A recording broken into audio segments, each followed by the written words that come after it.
Hola a todos. Bueno, pues vamos a continuar con el bloque 1 y en particular vamos a ir con el epígrafe 1.2. Como veis, tiene que ver con los pueblos prerromanos que habitaban la península antes de la conquista romana, y además vamos a ver las colonizaciones históricas, es decir, pueblos colonizadores que llegaron a la península ibérica. En particular vamos a ver fenicios y griegos. Y además el epígrafe nos hace una mención a la cultura tartésica, que ahora veremos pues muy brevemente, ¿vale? Para ponernos otra vez en situación, recordamos que hasta ahora habíamos visto toda la época del Paleolítico y del Neolítico en la península ibérica, ¿de acuerdo? Así que nos vamos a situar ahora hacia el 3000 a.C., cuando aproximadamente 3000-3500 a.C. empieza la edad de los metales en la península, ¿vale? Aunque la edad de los metales como tal no nos la preguntan, pues tenemos que recordar un poquito este periodo para no perdernos. Bien, entonces, hacia el 3000 a.C. empiezan a llegar a la península ibérica culturas metalúrgicas, es decir, gente o prácticas que ya trabajan con el metal. Si recordáis pues de cuando habéis estudiado en la ESO, primero es la edad del cobre, luego la edad del bronce y por último la edad del hierro, ¿vale? Entre esas culturas metalúrgicas que van a trabajar el cobre, pues sí que debéis recordar la cultura de los millares, ¿vale? Como veis, es una cultura ya muy temprana, os he hecho aquí más o menos 2500 a.C. Esta cultura de los millares, que está situada en Almería, pues es una cultura que ya cuenta con una mayor complejidad a nivel social. Cuenta además con estructuras, lo que se llaman estructuras megalíticas, es decir, estructuras que están construidas con grandes piezas de piedra enormes, lo que cuesta mucho mover y que demuestran ya pues una organización social y una complejidad bastante notable. Un gran ejemplo de ello, que os lo marco aquí, es el dolmen de Mengas, esta imagen que tenéis aquí arriba, estas dos, ¿vale? La infografía nos muestra una posibilidad de cómo se pudo construir algo así, ¿vale? Y bueno, pues el dolmen de Menga, como veis en esta imagen, es una especie, os lo voy a dibujar un poco cómo sería la estructura. Lo que está es excavado, es decir, introducimos esos bloques de piedra en la tierra, ¿vale?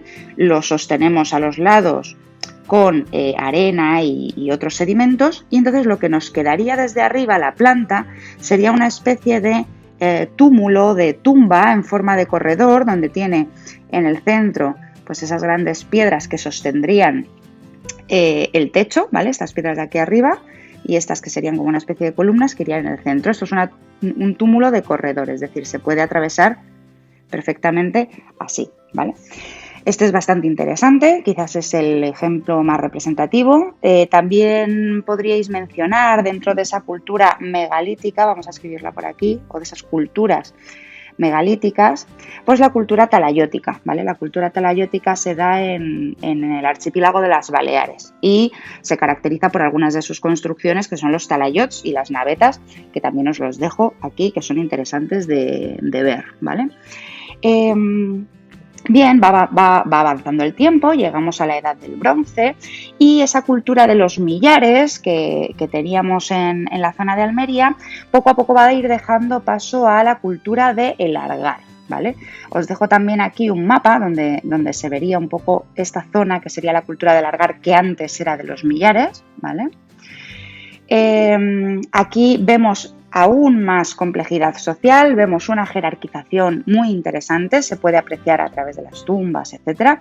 Y también, si visualizamos esta imagen que os pongo aquí abajo, pues estamos viendo que ya no se trata esto de una sociedad probablemente muy belicosa, que ya cuenta con murallas, que cuenta con una estructura bastante notable, ¿vale? Entonces esta imagen quedaosla un poco en la cabeza, ¿vale? La cultura del Argar.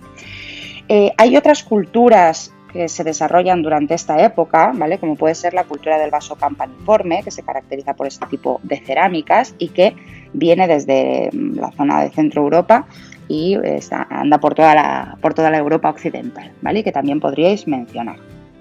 Bien, cuando ya nos estamos metiendo en la edad del hierro, podemos empezar a hablar ya de otras cosas, ¿vale? Estamos llegando ya a el periodo en el que empiezan a llegar pueblos indoeuropeos. ¿Qué es esto? Bueno, pues hacia el año 1000 a.C., ¿vale? Vamos a anotar lo que no se nos olvide. Hacia el año 1000 a.C. aproximadamente empiezan a llegar pueblos que tienen ese origen indoeuropeo. Como veis en el mapa, hay orígenes indoeuropeos que vienen desde Asia, desde la zona de India, ¿vale? Y en este caso los pueblos indoeuropeos, en nuestro caso, van a llegar pues desde Europa central y el norte de Europa, ¿vale? Apreciamos esta llegada a través de la manera que tienen de aceptar la muerte, ¿vale? Van a incinerarse y van a meter esas cenizas en urnas de cerámica que se entierran en el suelo, ¿vale? Estos campos de urnas, este tipo de sepulcro, ¿vale? Eso nos demuestra que están llegando esos pueblos indoeuropeos. Ahora, ¿en qué se concretan esos pueblos indoeuropeos? En la península. Esos primeros pueblos indoeuropeos que llegan a la península ibérica son los llamados celtas, y esta cultura celta se va a instalar fundamentalmente en la zona centro y en la zona noroeste de la península. Ahora, a nivel económico, pues los celtas se basan fundamentalmente en la ganadería, ¿vale? Son buenos ganaderos, también van a ser buenos pastores. La agricultura la van a practicar en muy escasa medida.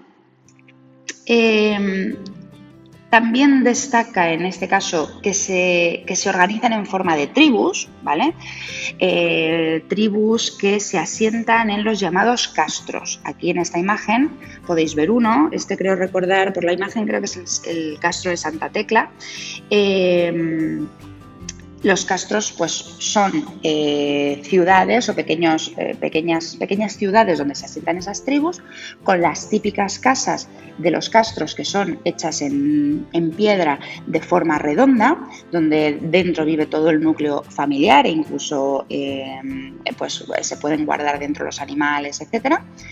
Y suelen situarse en lugares elevados desde los cuales pues hay una buena perspectiva, ¿vale? A nivel cultural y artístico no son pueblos a priori demasiado complejos, en el sentido de que comparados con otros pueblos que vamos a ver ahora, pues a nivel artístico, por ejemplo, tenemos los famosos verracos que tenéis aquí, que están en la zona del Tiemblo, por ejemplo, en la zona de Ávila, y que parece ser pues, que tenían un uso bastante práctico para limitar tierras, etcétera. ¿Vale? Como veis, imitan, ¿no? Formas animales, pero de una forma todavía bastante esquemática, no es un arte especialmente naturalista y bueno, pues eso destaca un menor desarrollo. Además, tampoco parece ser que en un principio contasen con un alfabeto, ¿de acuerdo? Por lo tanto, bueno, pues un pueblo como más ganadero y menos complejo que lo que vamos a ver ahora. Parece ser, de origen un poco incierto, parece ser que cuando llegan los celtas, cuando llegan los indoeuropeos hacia el año 1000 a.C. a la península, ya estaban aquí situados los íberos, ¿vale? Probablemente pueblos pre-indoeuropeos, ¿vale? Aunque no se conoce exactamente cuál es su origen, ¿de acuerdo? Los íberos se van a situar sobre todo en toda la costa mediterránea, toda la costa de Levante y hacia la costa catalana, ¿vale? Y esto va a ser muy importante porque van a tener un contacto estrecho con todas las culturas colonizadoras que vayan llegando a la península y que van a llegar precisamente por Levante, como van a ser los fenicios, ¿vale? Esto va a hacer que en algunos aspectos pues, se desarrollen mucho. Por ejemplo, van a tener un desarrollo comercial importante, van a usar moneda, van a tener una sociedad muy jerarquizada, van a contar, por ejemplo, con un alfabeto probablemente de origen fenicio. Y bueno, pues también, por ejemplo, lo vamos a ver en el urbanismo. Si nos fijamos en esta imagen que os pongo aquí abajo, pues el tipo de construcción es muy distinta a la de los celtas. No son esas casas redondas y tan sencillas en piedra que veíamos en los castros, sino que aquí contamos con unas casas que ya son casas cuadradas, que tienen probablemente separaciones internas, es decir, hay distintas habitaciones.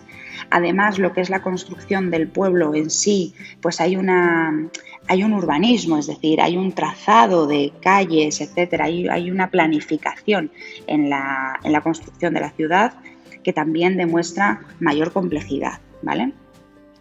Las sociedades íberas, pues como os he dicho, eran muy jerarquizadas. Parece ser que contaban pues o bien con algunos líderes aristocráticos que gobernasen la tribu, o bien en algunos casos parece ser que había también monarquías, ¿vale?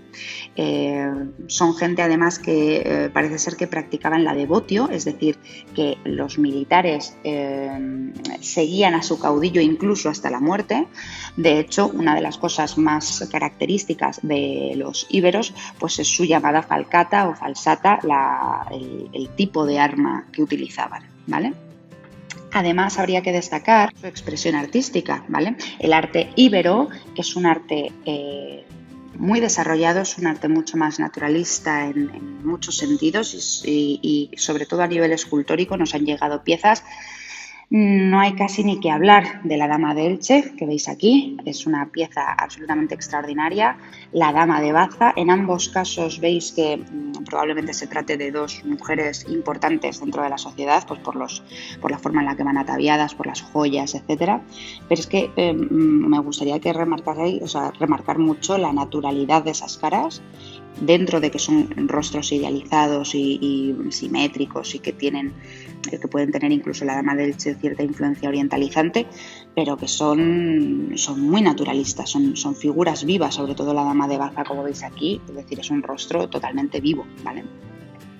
Además de esto, tienen numerosas piezas escultóricas, sobre todo de animales, muchos leones y cosas así, leonas cazando, por lo que a lo mejor pues, podía ser parte de sus ritos, de que creyeran en dioses con forma de animales o lo que fuera, ¿vale?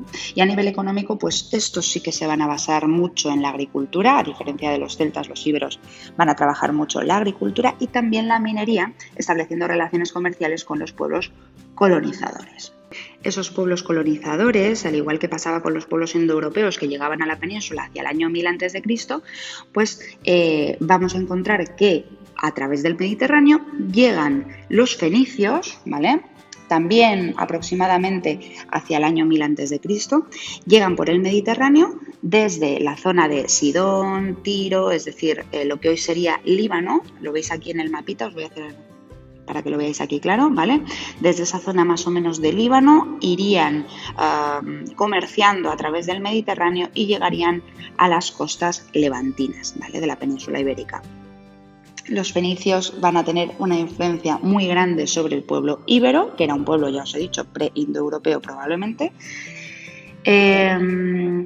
Vienen atraídos, entre otras cosas, por los metales de la península. De hecho, parece ser que la palabra España proviene del fenicio y que tal vez quisiera decir tierra de metales o algo similar, ¿vale? Algunas de las cosas que van a traer es, por ejemplo, el alfabeto fenicio, como os pongo ahí en la imagen, el torno de alfarero, y bueno, pues todo el desarrollo comercial y el uso de moneda que se va a dar también en el pueblo íbero, ¿vale? Van a fundar colonias tan importantes como Gadir, que se encuentra en Cádiz, aquí la tenéis, ¿vale? Va a ser como la gran ciudad fenicia. Y bueno, pues vamos a contar también un poquito más tarde, a partir del siglo VIII a.C., los griegos, es decir, desde Grecia, los griegos empiezan a establecer colonias tanto hacia el Mar Negro como por el Mediterráneo, ¿vale? Entre estas colonias, por ejemplo, en la península ibérica, pues van a fundar lugares como Ampurias, por ejemplo, ¿vale? Emporion, en Cataluña. Y con ellos pues vamos a traer, por supuesto, hay toda una influencia de la cultura griega muy notable, y tanto fenicios como griegos pues dan lugar también a a una llegada de influencias orientalizantes por el comercio que tienen con Egipto, etcétera, pues muy notable, ¿vale?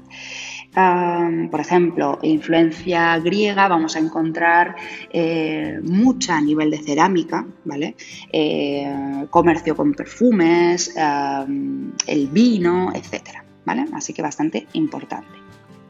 El último pueblo colonizador que tenemos que estudiar van a ser los cartagineses. Y aquí sí hay que detenerse un poquito más para ver de dónde vienen estos cartagineses, ¿vale? Vamos a volver un segundo al mapa. Voy a borrar un poco todo esto que hay aquí, ¿vale? Bien, los fenicios habían establecido diversas colonias a lo largo y ancho del Mediterráneo, ¿vale? Una de ellas es la colonia de Cartago, ¿vale? En el norte de África.